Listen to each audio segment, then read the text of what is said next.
Welcome to the LSI Behind the Wind podcast. My name's Sean Slatter, and for 30 years, I've dedicated my life to the science of business development. I've seen the impact of our work, which has evolved into economic development and now social impact. And in this episode, I'm excited to be joined by Chip Laingen. Chip has been a longtime executive with LSI, and he has a storied career. Prior to his joining LSI, Chip served for 21 years as a Navy aviator, and following his transition into the private sector has created a concept that now has been the blueprint for cluster development and ecosystems across the country. Chip is the executive director of the Defense Alliance, which we're going to talk about, and has really done some amazing things in this science of cluster development and ecosystem cultivation. And so, Chip, I am really excited to have this discussion with you today. Before we start, would you just talk about your background and your time working in the Navy and your service in the Navy and transition and your career in general? John, it's great to be with you, and listened to a few of these, and they're just a terrific reflection on LSI and the competencies that we have. I'm thrilled for this opportunity. My background is not that different than a lot of executives within LSI. I spent the first half of my career in the military. I grew up overseas in a foreign service family, and because of all the flying we did, I wanted to fly, and a naval attaché at an embassy said, "What do you mean you want to go in the Air Force, son? The Navy has better airplanes and more of them, and we do cooler things." So I went naval aviation and did that for 21 years. As you said, the challenge for me was, I didn't want to leave. I left kicking and screaming and followed my wife up to Minnesota, and I had no idea what I wanted to do when I grew up, and ended up in a small wire and cable firm, which you're familiar with. Yes. Starting up the CEO's defense division at the time, and we learned a lot of lessons about how to do defense contracting, or more appropriately, how not to. And we started sharing lessons and created a kind of a club, and then it became too big for itself.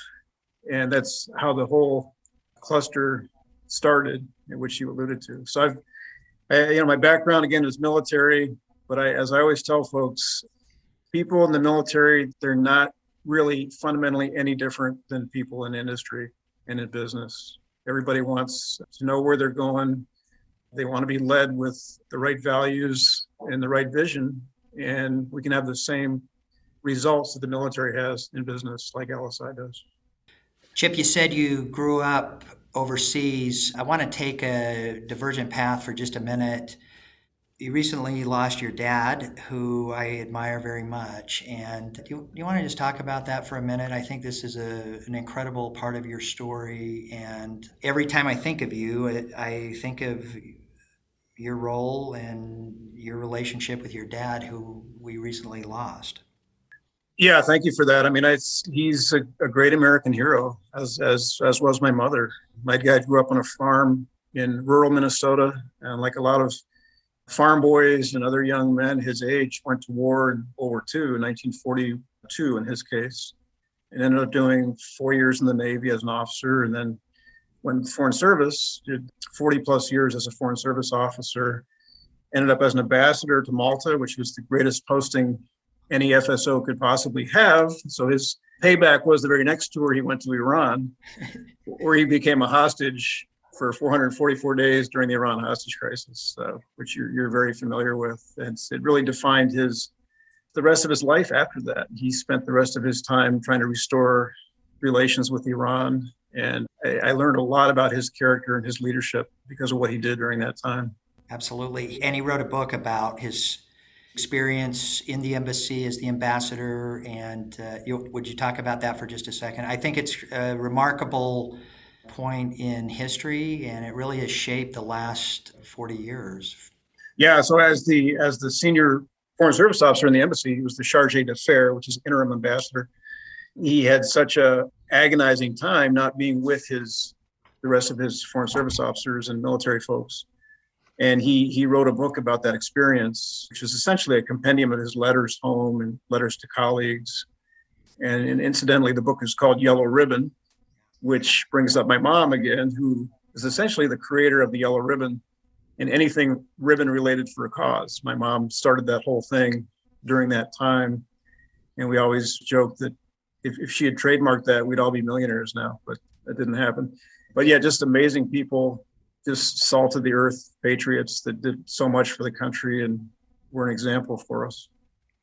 I agree. And I'd encourage individuals that are listening to this episode to buy that book. And it really shaped American history for the next 40 years and we continue to see a lot of the policy and fallout that your dad predicted all those years ago. So Chip, when that was going on, you were in college, you were in DC, if I remember right. Yeah. I was actually at the University of Minnesota. Okay. I'm not from Minnesota, but because of those Minnesota roots, I ended up going to the U of M because my first two choices of college turned me down. So I ended up at the U of M, and we were actually on the family farm when the call came from the State Department to my dad to say, hey, we need to get you over to Tehran right away. And so I was in college during that 444 days. Essentially, my freshman and sophomore years were absorbed with that whole crisis. And pretty interesting time. And I was kind of the face of the hostage crisis for Minnesotans, at least, because I was the closest connection that they had to Bruce Laingen being overseas. It's amazing. So then as you said, you spent over 20 years as a Navy officer and an aviator, which you had a storied career with the Navy. What was it like transitioning out of the Navy into the private sector? You and I, for a lot of years, have seen individuals that have done it well and individuals that have struggled in that transition. You were one of those people that I saw easily transitioned into the private sector. I'm interested in your experience and recollection of transitioning to the private sector. Yeah, it wasn't easy. I might have made it look easy, but it wasn't, at least internally. If career officers, they can't stop talking about their past, right? We love what we did and we love the culture. And it was tough. And I didn't know what I wanted to do. And what really eased the transition for me, though, was, and I alluded to this earlier, was one day I was sitting in this small family-owned business in St. Paul, Minnesota Wire. And I realized after about a year in the company, it's like I'd never left the Navy, because the building I was in was like being on a Navy destroyer, which I served on a lot, flew off of. It was about the same size. It was about 150 people, just like a destroyer. And the building shook every now and then like a ship because we were next to a rail yard.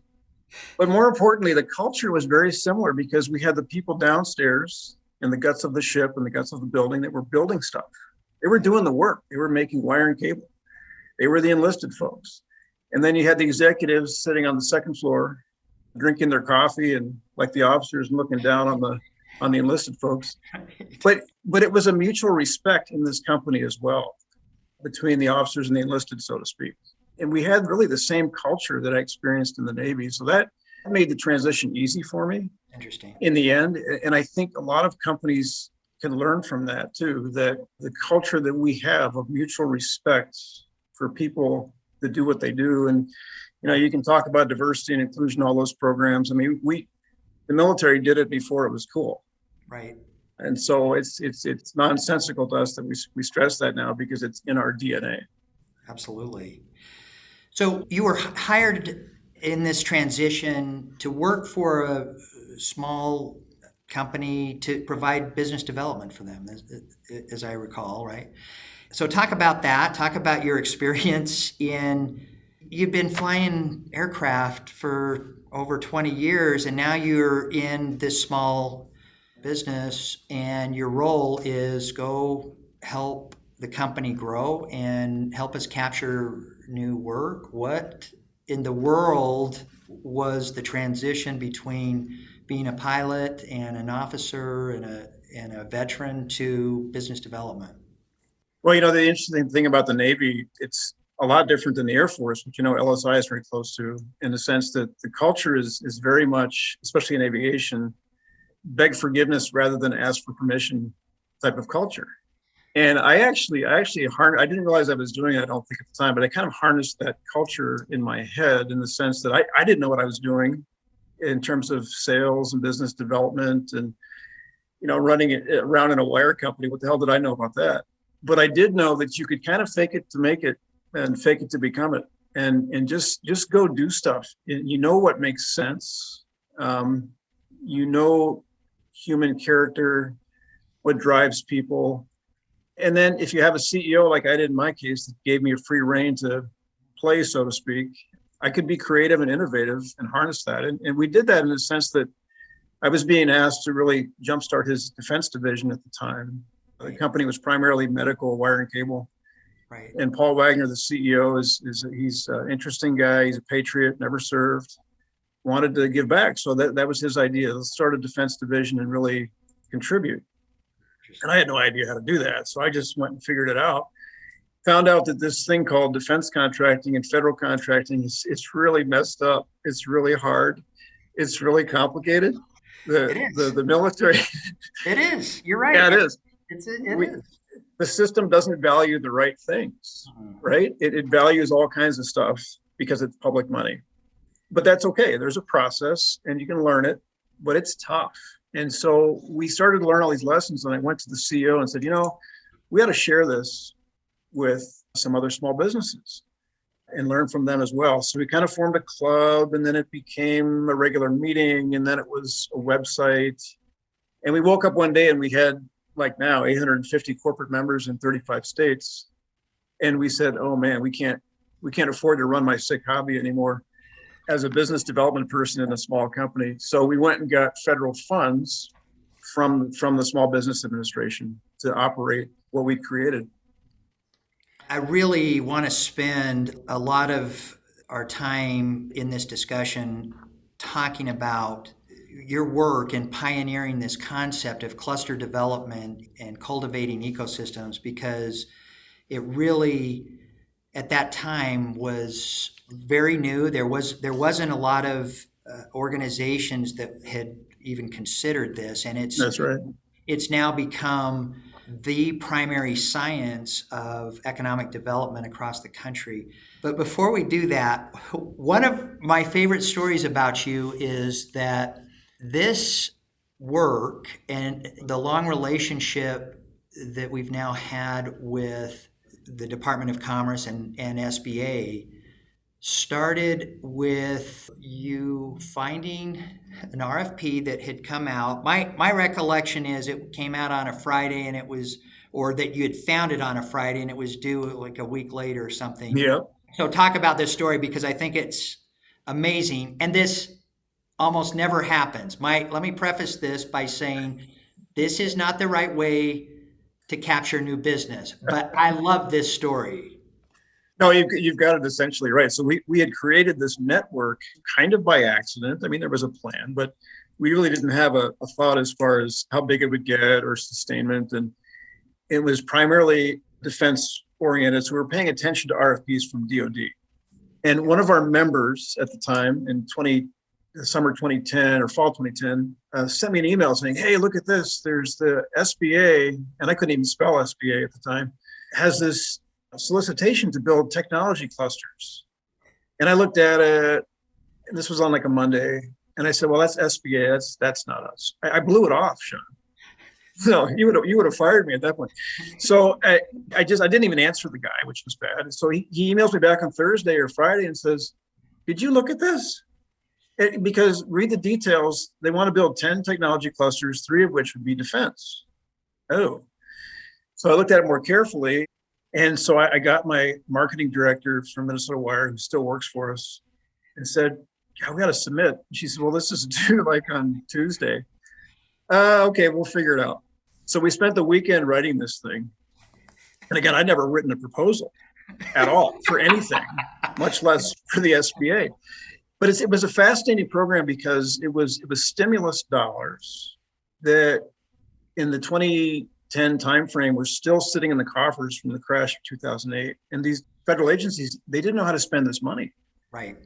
And SBA and EDA said, hey, there's this theory about technology clusters that if we can seed these things, they're going to grow around industry sectors. And so really it was the Wild West. Nobody had really done this before. And certainly federal government had not been involved. So we bid on this thing and there was 540 entries and they awarded 10 and we were one of the 3. Yes. And we were me and this young woman from college who's collating stuff on the floor of a manufacturing firm and sent it off. And back then it was all by mail, FedEx. And it was 10 copies of something like, 3 or 4 inches thick. And we attached our challenge coin to each of the copies, which I think is probably why right. There was a little bit of a bribe there. But yeah, so we were shocked. And then we were like, oh my God, we got to grow up because we said we were going to do these things. And the beauty of the SBA to this day, and to some degree the EDA, Commerce. Yes. The beauty of it is they give these clusters leeway to be innovative, to certainly back then, to really create what a technology cluster would be, because as you say, it really hadn't been done before. No. And I think that's why they were successful. And in large part, we've been the most successful of these clusters. There was 10 original Absolutely. SBA, and now there's 50 to 60 that have been funded by the federal government. We remain, well, until this last round a month ago, the only private firm that runs a technology cluster. That's right. And we have the best numbers. And the background on this too, you and I have talked about this before. I think we really owe a lot to Admiral Smith. Yes. Admiral Steve Smith, who went in there and had this vision. He didn't know where it was going to go, but he had this great vision of what if we brought together companies around a commodity or around a geography, and what would that look like? And while he had the vision, I really attribute so much of the cluster concept to what you and our team have done since 2010. So in 2008, we were approached by the SBA, General Smith and Matt Stevens, what Matt has gone on to do has been just remarkable under the direction and guidance of Admiral Smith, who took Matt and turned him into a superstar now. Yep. First with Commerce and now with DoD. But we got this weird call in 2008, and the SBA said, we're failing miserably at meeting our small business mandates. We've got the congressional small business committees that are yelling at us every day that we're not meeting our objectives, and we're going to fix this. And we've got this idea. We want LSI to find small businesses that meet the NAICS code criteria and marry them to a large business prime. And we think that this will be the conduit to get these small businesses interested in doing business with the federal government. It's a gateway to doing their own work as a small business prime. So we had 2 or 3 years before the RIC concept, we were working with Commerce and SBA on this pilot initiative that Admiral Smith called the Small Business Teaming Pilot. And he then took that concept where we had put together 4,000 small businesses. And then he said, I don't know where this is going to go, but I'd like to see us develop this cluster, which then became the Advanced Power and Energy Cluster. So I love that we were at the genesis of this work and had the opportunity to work with Admiral Smith and Matt Stevens early on in this process. But what you and the team did with this, Chip, was remarkable. So talk about the scope, the early scope. It's evolved a little bit over the last 12 years, but talk about how this came about, and why in the world did you think that advanced energy and power was going to be a good cluster in the upper Midwest at the time? Why talk about all of that? Why did you pick that commodity, and talk about the scope that was this? Initially, it was a grant, now a contract. Yeah, I mean, the genesis is interesting. The pilot program you mentioned, by the way, is essentially it's a supply chain move. And Yeah, that's right. I'd actually, that's a good reminder. I'd actually love to see that, blow the dust off that, see what it said, and see if that is something we should advocate again, because supply chain is such a big issue right now. And let me tell you this, Matt Stevens took that to DOD when he That's right. went into DOD, which has evolved into the defense manufacturing supply chain partnerships, which we've got 3 of those now. So we should dust that off and take that back into commerce. I think that's a fantastic idea. But yeah, go ahead and talk about what the scope of the grant looked like initially and how it's evolved. Yeah, so the design inputs that you all put into that pilot program actually found their way into that. And again, that was Admiral Smith's vision and leadership. And it's amazing how, as you know, vision and leadership can go a long ways, right? And then you've got to make it real, which is what you did initially, and then we carried that on. Interestingly, though, the first regional innovation cluster, which is what we are, it's the RIC program in SBA. It was a contract, not a grant. I think the pilot program you had was a grant, but we were a contract. Okay. And interestingly, we put that together so fast, we didn't pick an industry sector in the first, because it was a 2-year contract. And we just said, defense. And we just made it up. And we did some things, we took some risks too, because we said, you know what? We're supposed to pick a really tight geography and pick a really tight industry sector. And I didn't want to choose medical or agriculture because our membership was already pretty broad. Yeah. We'd already built this thing. And so I said, let's just make it all defense and let's call ourselves the first extra regional cluster, which was completely against cluster science at the time. Right. But we're like, we're not going to win this thing anyway. Let's just do it. And again, back to the beauty of this is the SBA still respects that kind of innovation if it makes sense for your area, for your idea. And so that gave us the first 2 years. And then the second iteration came out, which was competitive again. We had to compete. And that was, interestingly, it was very specific. It said this time you have to pick a technology sector area. And so we picked energy, we called it power and defense, advanced power and energy, because of that stipulation. And that was actually somebody from 3M, Norb Biederman, who at the time said, you know what, that's an up and coming thing. 3M's really interested. BAE Systems is up here, they got to play. So we just pulled that out of the air too. And again, that was about a 6-week notice to write that proposal. So we did advanced power and energy for about 2 years because we had to pick a sector area. And that grew a core strength for us.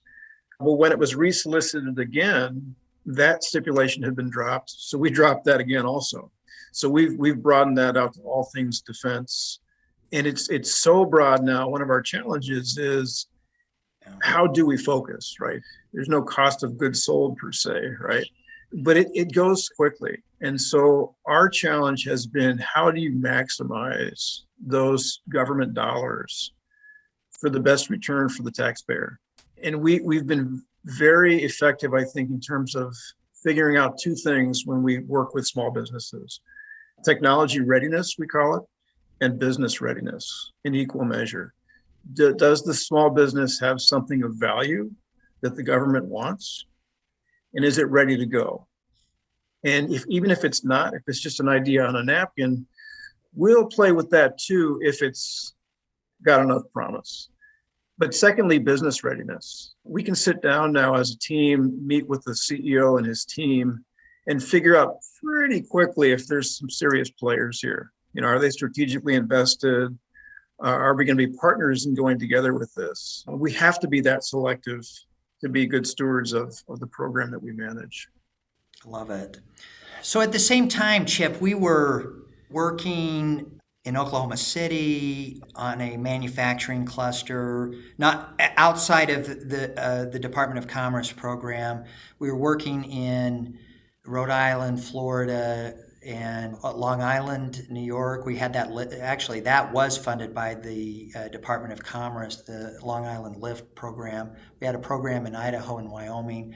But we were really trying to pull this together and find a champion, which it really didn't occur to us that that could have been the SBA, and that this was, we were so focused on the teaming pilot initiative and doing this other work that we hadn't even thought to put this together. But really looking back at those early years of the cluster development, ecosystem cultivation, what kind of objectives and vision did you have long term for this initiative? Well, we wanted to grow our footprint and our effectiveness, and really that came down to, could we get some wins on the board for these small businesses that we're working with? And again, that bifecta of business readiness and technology readiness. And can we do some really targeted pursuit and capture for these folks? And then, and we had a lot of luck with that, in part because, you chase low hanging fruit. It doesn't take that much to jumpstart them, but they needed that, right? They needed the ideas, they needed the opportunities, they needed the relationships, which are huge in the DoD, as you know. We were able to provide that. So that was job one, was to grow the footprint. Job two, I think, really was to cement the perspective of these clusters among the federal government and among the Congress that this was an effective program. I always laugh because I'm pretty divided in my head, because I'm one of those people that thinks the federal government shouldn't do anything except defense and build some roads. And yet I've been feeding at the government trough my whole career, right? And so I'm troubled with some of the spending. But when I see it spent and be really effective, that's really gratifying. The government can work, and in our case, as I said, we were the only private cluster. And I think that makes a difference. I think your accountability changes, your desire changes, and you become partners with small business more than a government entity can. And so we wanted to build up the cluster record in the Congress as one that's really a good return on the tax dollar. And our cluster has at least as of 2 years ago, independently measured by Optimal, which is an SBA contractor, our return to the taxpayer is 55 to 1. It's amazing. And that's in terms of contracts we've won for small businesses and jobs that we've created, which now, just for Defense Alliance, for this cluster, is 500 million plus and 10,000 high-tech jobs. And so we've achieved that. So we've kind of marketed the success along with advancing the bottom lines of these businesses. I love that. So we have taken the science that you pioneered really with the team, and we had some great contributors to this program. You mentioned Nor Biederman and Pat Lawson and some of the other individuals that my view of it was you'd bring these really creative people together and they'd say, how about this? And you guys would go off and do it. And it's now become a science where we have replicated this concept 8 different times in commodities such as composites, carbon technology, aerospace and defense. We've got another energy program, a nuclear cluster, cyber. It's just, and I think that the potential for ecosystem development, cluster development has gone from being this pilot concept. And you remember this, Chip, that a few years ago, the SBA said, we're going to get rid of this.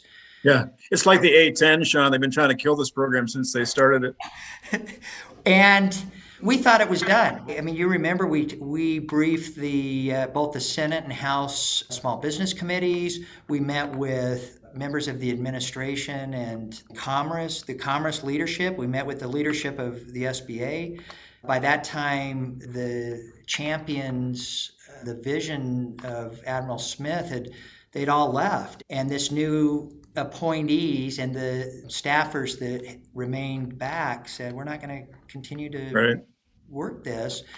Well, not only did somebody came back and said, whoa, this is an incredible, it's such an exponential growth opportunity for us that we've got to Yeah. continue this. And they've turned this into, like you said, 50 or 60 RICs now. But the other thing that I think is remarkable is the Build Back Better and Build Back Better job initiatives coming out of Commerce right now. If you look at the structure of those RFPs, it really is the RIC Yes. program that we started all of those years ago. And then it's also gone into DOD. There is DHS has taken this on. HHS has stolen the cluster concept and has incorporated that into their readiness and preparedness, the Office of Readiness and Preparedness. So it's incredible what this has evolved into. And I think you're exactly right. You said a couple of things that are interesting, that right now it's a similar time as to when these clusters came about. And there's a lot of economic development organizations that are looking for ways that they can take the ARPA funds and the Build Back Better concept and create regional ecosystems with that funding, with that stimulus funding. So it's really so the evolution from 2008 to today, and what's happened with the ARPA initiatives is it's a different planet. But there's a lot of organizations and regions that are looking for how can we take this stimulus funding, and this now that there's going to be more of this with the $1.3 trillion infrastructure bill, how can we take that stimulus funding and effectively grow jobs in a geography, in a region, in a vertical market or a commodity, and also incorporate the demographic piece, all of the LSI ecosystem buckets that we talk about. So, and we've already won 3 of the large ARPA grants, which we will be now looking at a larger ecosystem blueprint. But what advice would you have for these municipalities or economic development organizations that are trying to decide or put together a strategy around a regional innovation cluster? Yeah, it's interesting, Sean. As you say, the RIC program was left dormant for 2 years, and maybe one of the only instances of a program that was resurrected, not because of lobbying, but because it stood on its own record. We're not allowed to lobby because we get government money. We advocate, right? But it was because it stood on its record. And people in the SBA said, why did we get rid of that? That's the best return on our dollar we've ever had. And so that leads to really what you're getting at. Why are these clusters so successful? And part of it is, again, the SBA leaving the design inputs to the people that get these awards. The SBA has been wonderful about that. EDA to some degree also. But if I was a regional economy effort, and we're working with, as LSI broadly is, we're working with an autonomous effort in North Dakota, an agriculture tech effort in North Dakota / Minnesota, an aerospace one in Wisconsin. And we tell them that, the funding that comes in, you've got to be very careful about it. And remember that the government is only the vehicle. The government funding is the vehicle. You're the driver, you being the folks that do the economic development on the ground. Don't let the government dictate everything to you. Take some chances. Obviously, stay legal, but use that innovative spark that exists in these regional economy efforts and do what makes sense for your region. You're the driver. The government's just the vehicle here. And the other thing is, for those of you that have worked in regional economy efforts, you know that it's a highly competitive thing. States don't share information with other states. That's right. We have turned that on its head. We're giving away information all the time. And maybe there's a cost to that too. But we like to say that we champion the intercluster collaboration in the RIC program. We kind of spearheaded that. We give away information. We'll call clusters all the time. We'll share best practices. We'll post them on LinkedIn because this ultimately is a national effort. And we need to get back to that idea. Because what happens is if you don't have that mindset of you're driving this, take some chances, think innovatively, and it's not about the government, it's about the results that you can get. If you don't have that mindset, it becomes what we used to call in the Pentagon the self-licking ice cream cone, right? It's only good for itself. You're just spending the money and tastes good, and that's about it. So that's my advice, I guess, for these clusters that are starting to spring up again. Spend it wisely, do it innovatively, and remember your customer. Yes, it's the government, but ultimately it's the people you're serving on the ground and the small businesses that are advancing innovation. I love one of the things that you took on and that you had mentioned there, that we see this throughout all of our work in the U.S. with economic development organizations who they often will see other states or even other municipalities as their competition. And we've tried to explain to them these artificial borders of a city, a county, or a state oftentimes get in the way of your ultimate objective.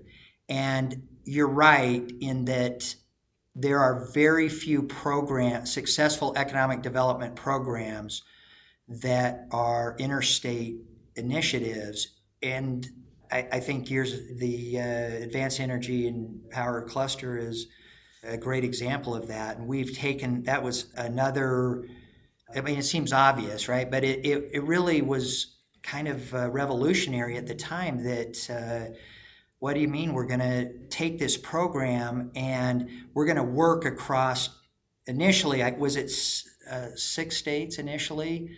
I mean, 4 and then 6, and now we're in 35. So, yeah. I mean, this is just remarkable. And we've taken that into some of these technology corridors that we've developed along natural vertical markets that do cross cities, counties, these municipalities, and even states, multi-states now, that 10 years ago was not a concept that was functional in most of these programs across the U.S. And Sean, I'd add too that we've leveraged one of the things that is a core competency of LSI that I learned from LSI early on, and that is, if you're a small business, maybe you're a legacy business, you've been around for a while, you're selling the same thing to the same customers, what have you done to leverage existing relationships and sell to adjacent markets? That's right. And similarly with these competitive geographic clusters, I mean, there's some need to be cohesive and spend the money within your region, I get it. But you got to realize that if you're in agriculture technology, for instance, ag tech, in the Fargo-Moorhead area up here. Guess who's involved up there now? It's not just John Deere and CHS. Microsoft is investing heavily up there. Plug and Play is promising 25 new businesses a year in the ag tech field. And guess what it is? It's autonomous tractors. It's artificial intelligence and machine learning. It's code writing. I mean, you tell me defense isn't interested in that? They've got grants from NASA now in that effort to develop the food system that's going to take us to Mars. I mean, that has applications for better food on Navy ships. God love, I know that. So, so the adjacent markets are big. I am so glad you brought this up. We recently worked a strategic plan for a state, and our recommendation as one of the clusters that they should develop is ag. And they said, we think it's low wage, low tech. And our team, as you may know, exploded and said, you're thinking about this wrong. They have this mentality that, well, it's going to bring in low wage jobs and it's going to continue to keep communities oppressed in poverty, and it could not be further from the truth. And there is so much money that is out there for ag technology and innovation, and I love that we're pursuing this. And I think that that's a fantastic vertical market, especially for some of these rural towns that believe that we're not competitive, that we attract low wages because our industry, our cluster is agriculture. We see that a lot in these rural communities, and it could not be further from the truth. They need to take this concept of ag and the technology around it and build out these clusters. I love that we're pursuing this, by the way. And interestingly too, this current administration at the federal level has continued that emphasis on the rural areas. There was some concern that between the last administration and this one, that the rural areas would be severed from that. That's not the case at all. I mean, they're part of those set of special categories that the federal government cares about, and for good reason. There's a lot of talent out here. We're working a rural project with a client that is very exciting around high-speed broadband and UAS and LiDAR. I mean, this is really amazing technology that are bringing these incredible jobs into rural communities, and I'm really excited about it. So, Chip, what do you think we're going to see with the amount of funding that is going into the Build Back Better and the job initiatives across the country, and now with the new stimulus bill that has been signed by the president? What do you think is, if we look back on this time in 10 years, sort of like what we were just doing with the RIC concept, what does this look like, do you think? Yeah, interesting. I mean, the definition of clusters has been expanded greatly with this new giant pot of money. And it's stupid money. It's amazing how much is being dumped into these clusters. And I hope it's used wisely. And when I say the definition has been expanded, it's doing things like, for instance, with the Community Navigators pilot program. It's doing something that arguably the SBA should already be doing. And that's basically connecting small businesses to SBA programs. That's not a typical cluster kind of effort. That's pure consulting and marketing programs. And maybe that's a good thing, but I think the folks that are running those programs need to think long and hard about what more can you do with that? Again, to be excellent stewards of tax dollars. Don't just be thinking about helping people fill out forms to get loans. Be bigger and bolder than that. I think if we don't have that kind of thinking, some of this money be wasted, and that concerns me. The other thing too is I think EDA made a mistake with some of this, and that is the SBA has been pushing for small businesses to run these types of clusters. The EDA hasn't gone that route. EDA at Commerce says you have to be one of whatever 6 things, right? Nonprofits, tribal organization, large academic institution. That's great.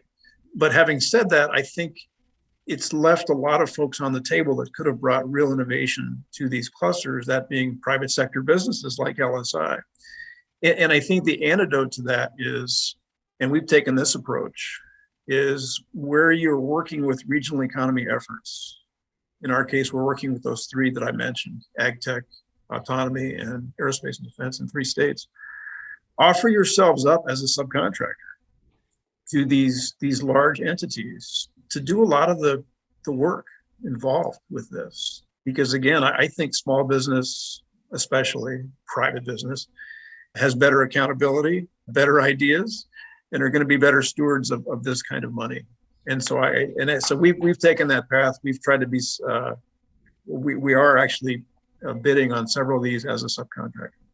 That is fantastic. And as you may or may not know this, when the defense community, the defense manufacturing communities program came out DMCSP, yep. a year ago.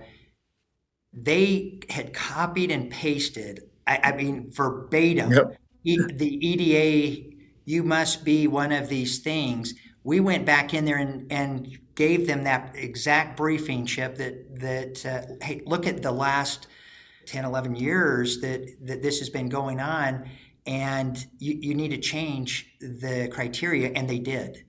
And so Nice. I also think that there's a real opportunity in DoD to take some of the take some of the lessons learned and best practices out of commerce over the last decade and apply it to some of the challenges that DoD is facing today in supply chain, in diminished manufacturing source programs. So we started this conversation discussing your idea of this defense alliance, and the focus was going to be on defense. How do you see DoD now taking the concept that has been pioneered out of Commerce and specifically SBA and helping the warfighter with some of their challenges and building solutions? It's a huge problem, as you know. Yeah, it is. I look at it in two ways. When you look at our supply chain, is for defense specifically, there's two issues, and that is speed to market. The Chinese are killing us in that. Heck, the Europeans are killing us in that. We're working with the Canadians. They're killing us in that. Our system is not designed to bring commercialized product to market fast. That has to change. That has to be design input number one. And the DoD has started to try to address that with other transaction agreements, right. OTA authority. And that's a whole nother hour of discussion. We won't go into it. It's a great idea that's been poorly executed in my opinion, although there's been some good successes too. But mired down, it does not speed things up now. The second thing is clusters in OTAs to some degree, the idea, not just to speed things up, but to de-risk for the DoD, help us better vet technology and the business people behind the technology. Those two things, again, are paramount for our cluster. Business readiness, technology readiness in equal measure. We need to be able to de-risk the DoD, bring things to them faster. Clusters have a proven record of doing that, especially the ones that are run by private firms like ours. That's right. And so that has to be, those two elements have to be front and center. We're doing something right now locally with Northrop Grumman as a pilot project here in Minnesota. And it's using an online portal system that does things that I've never seen any other tool do, like a Deltek or a Bloomberg. And we're essentially designing a system for prime contractors that does those two things. It gets some suppliers quickly, and it de-risks them in terms of what they bring to the table. And there's a similar story with the team, the LSI team in Utah, also working with Northrop Grumman, that they were having such supply chain problems with a very critical DoD commodity that they dumped into the UAMI cluster, and what was taking 2 years, they're now getting in 3 days. So that, you're exactly right. This is the long-term solution for diminished manufacturing sources, what we call DMS problems. And we're trying to keep and sustain these assets that are 60 years old. I mean, we're still keeping some of the planes you flew, Chip, going and operational, and we can't find sources. The Department of Defense is having such a problem with, even if there is the OEM still exists, they are having such a problem with the supply chain that this really is the solution. It allows a lot of companies to participate in these complex problems. And you know what's sad, Sean, is the solutions exist. They exist in spades. You want a better wiring system for the KC-135? We got that for you. But hey, DOD, you got to get out of your own way. You just got to do it. It's just not. That's exactly right. So there is a lot of opportunity that exists and funding that exists to take this cluster or ecosystem concept into a myriad of narrow and broad vertical markets. It's an opportunity to develop jobs regionally and then also by demographics. We've got a proposal in one of the EDA initiatives, taking displaced workers from COVID and transitioning them into a new cluster with very little training or minimal training. It really encompasses all of the elements that we've been talking about for years in geography, vertical markets, and demographics. And I think it's an exciting time. And we talk about the funding. Can you imagine this? One of the initiatives that we just won this week, there is now an opportunity to take the concept and pull down $120 million of funding around a cluster concept. And one of the projects that we're looking at is mining. And if anybody had said to me 10 years ago, is there a future in mining? I would have questioned it, but this is really an exciting opportunity. And a few years ago, we worked an initiative with the University of Minnesota on a mining initiative that if this happens, I'm really excited about taking some of that strategy that we had developed and applying it. But it's an exciting time in a lot of ways. And then, Sean, there's a lot of resources that we're not tapping into as a nation too, that we can help exploit. I mean, you mentioned labor. We now have 100,000 plus Afghan refugees. Some of them are 30 miles from where I'm sitting right here in Wisconsin. I mean, I don't know what's going on, but somebody should catalog. We probably trained some of these folks. Some of them are probably engineers, so they're probably some pretty smart people. That is fantastic. And what you just said, we just turned in a proposal for a similar community that has 2,000 Afghan refugees that need jobs. And this organization is really excited about some of the work that we have pioneered in the demographic side of the cluster. So it was fantastic. You're right on. As we wrap this up, Chip, I got through a very small amount of my content that I wanted to address with you. So let's do this again, because there's a lot of things that I'd like to explore some more with you, go narrow on some of these broad concepts. But as we wrap this up, I don't know when you sleep, because for fun, I know that when you're not working, that you're teaching at the University of Minnesota and they love you there. You just wrote a book. Talk about how all that came about. Well, first of all, you have to take time away, and you've got to clear your head. I do it by swimming a half mile a day and sailing and boating whenever I can, as I know you do as well. You've got to clear your head, and if you don't do that, you're not going to be innovative, right? And for me, it's a little selfish too. It's also about connecting to networks that are going to assist you in other ways. I mean, the university thing happened a little bit by accident for me. You mentioned the Iran connection earlier.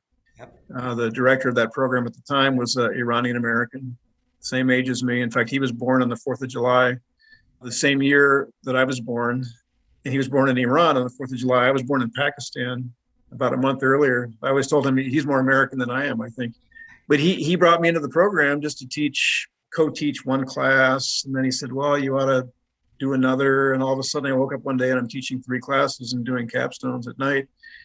But that was strategic in part also because it's a management of technology and security studies program, 2 different master's degrees at the U. And that connects me to mid-career professionals in all kinds of technology fields that are innovating and leading in their fields. I mean, what better way to stay in tune with, what's happening? So, it's moonlighting, but, for a purpose, and it works, and it's exciting. It's exciting being around folks that are innovating and creating things. I mean, I just push paper around. I get to be around these people that make stuff, and that's pretty cool. And it's also a good reminder that we've got a lot going for us in this country. I agree. And we need to tap into it more. And there's ways to do that. I agree. That doesn't really answer your question, but there you go. Before we talk about your book, which I'm really excited about as well, like I said, I read your dad's book and then read your book, and you've got a real talent, Chip. But before we leave that, I just came back from Iceland. You and I share Scandinavian heritage, and which I want to talk to you about at some point. That's why we look so young, John. And while I was in Iceland, I connected with a guide that was teaching me Icelandic. And I said, this is fascinating. And Icelandic came out of Norway. It was the Old Norse language that actually was preserved for 1,000 years in a bubble, while Scandinavia turned the language into what it is today: Swedish, Norwegian, Danish, German, and the dialects. But I said to him, what's the best way for me to learn Icelandic? He said, there's one program. It's in this place called the University of Minnesota. Do you know where that is? I said, I do. And I know somebody that can help me connect with the lead there. So I may come out and sit down with the program at the U of M. Tell us about your book, which I loved. And like I said, I think you're a very talented writer, as your father was. Well, thank you, Sean. I have to admit, I kind of cheated. It's self-published. And what I really did was I've been writing just small articles about leadership on LinkedIn for about 5 years. Every now and then I'll just tell a story that something happened to me in the Navy and equate that to a leadership lesson that I got from that. And similarly in business. And I woke up one day, I said, well, I've written like 40 stories. I'll put them in a book for my kids. And I sent it to my uncle, actually, who's a writer. And he said, dude, you got to publish this. And I said, I don't have time for that. And he took it, he put it on Amazon, and it's selling like hotcakes, and Amazon takes 60%, but it's not there to make money. But for me, I call it a bathroom reader because it's 40 stories, and this is volume 1. Volume 2 is coming next year. And you can sit down and read, a couple stories. They're 1.5 pages, 2 pages long each. And again, I'm trying to get people interested in leadership. And so it's usually some interesting story. At least I think it was interesting. Something happened to me in the aircraft or in business. Fantastic. And equate that to what I learned in terms of leadership. And hopefully that'll, rub off on people, because again, you mentioned Admiral Smith and people that make things happen. As you know, it's folks that are servant leaders that are promoting people, helping people innovate and create, that's going to drive progress for this country. I love that. So I encourage everyone listening, buy Chip's book. It is amazing. And I can't wait for your next book to come out. And maybe, Chip, we could do a discussion on leadership and your book, as well as some of these other things I want to discuss with you, because I think it's so relevant, especially now as organizations are trying to build culture, build accountability, value, performance in these remote teams. And it's different. It's different than, you talked about being on a carrier, and you think about how you're a family and together, and you ate together, and you worked together, and you were together. And how do we replicate that in this kind of virtual environment? I'd love to have a discussion about that, because a lot of our clients are coming to us saying, okay, we've got these business development teams or economic development teams, social impact teams. We need guidance in pulling this together, and I think some of your concepts are really relevant. And then, did you have any time on the boat this year? Yeah, a lot of time, probably more than you would support as the CEO. But I had broadband out there with me and a cell phone. So I love no, it. it was a really good summer and fall. White Bear Lake in Minnesota is a slice of heaven on earth. Minnesota's not that way between December and June, but when it's nice, it's spectacular, and it was a really good year. Thanks for asking.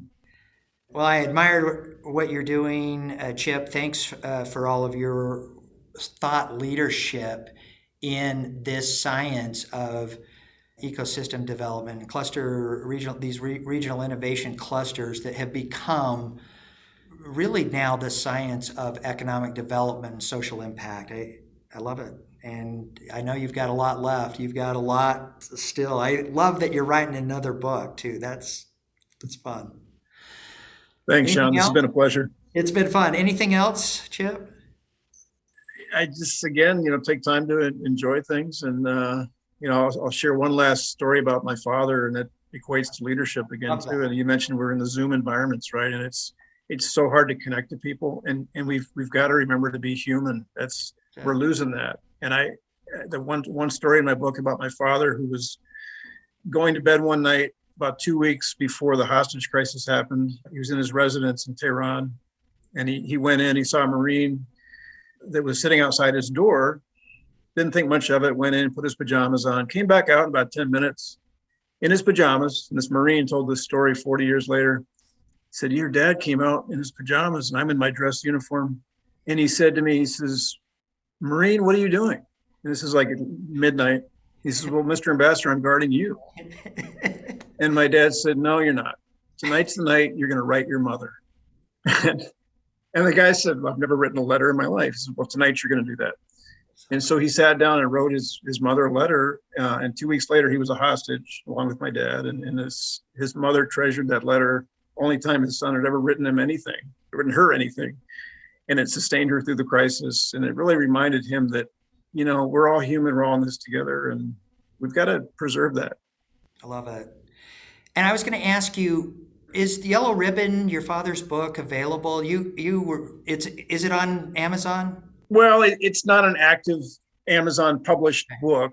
That's a good reminder to me. I should probably find a way to self-publish that to get it out there. You can find it. It's interesting. Yeah, it's a good history of that period, which, as you say, is relevant to this day. It explains so much about what's going on right now. But if you Google it or go to Amazon, it'll come up. But it's private sellers that are reselling it at this point. Okay. Well, Chip, thanks again. If you're interested in learning more about this episode, LSI, or anything that we've talked about, cluster development, creating ecosystems around a commodity or a region or a demographic, you can reach us in the episode notes, and we'll be happy to talk with you on any of your needs. If you're a municipality or an NGO, a 501c3, we're working with a lot of organizations creatively putting this concept together that we discussed. Chip, thanks again. This has been a lot of fun. Thank you, Sean.